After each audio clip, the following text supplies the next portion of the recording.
نیوزیلینډ دوهمه شلوریزه لوبه کې میلمه استرالیا لوبډلې ته په 4 منډو ماتې ورکړه. نیوزیلینډ کرکټ ملي لوبډلې په خپل کور په توپ په دوهمه شلوریزه لوبه کې په لومړي وار ورکولو د لوبغاړو په سوځېدو 219 سترو منډو هدف وټاکه.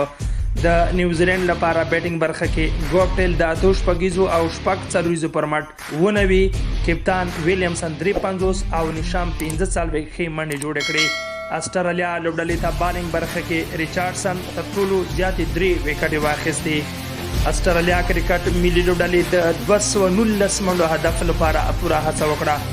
سټوینز د 28 بهترینو منډو سره سره یاد ستر هدف ترلاسه نه کړ او لوبه یوازې د 4 منډو په توپیر نیوزیلینډ لوبډلې ته وبایلله. په نورو لوبغاړو کې استرالیا ته پیلپ 15 څلوېښت، ډینیل شامس 3 څلوېښت منډې جوړې کړې.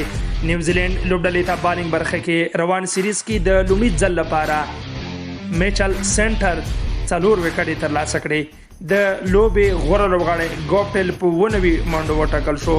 د دواړو لوبډلو ترمنځ به دریمه شل اوریزه لوبه د مارچ میاشتې په 3 نیټه ترسره شي.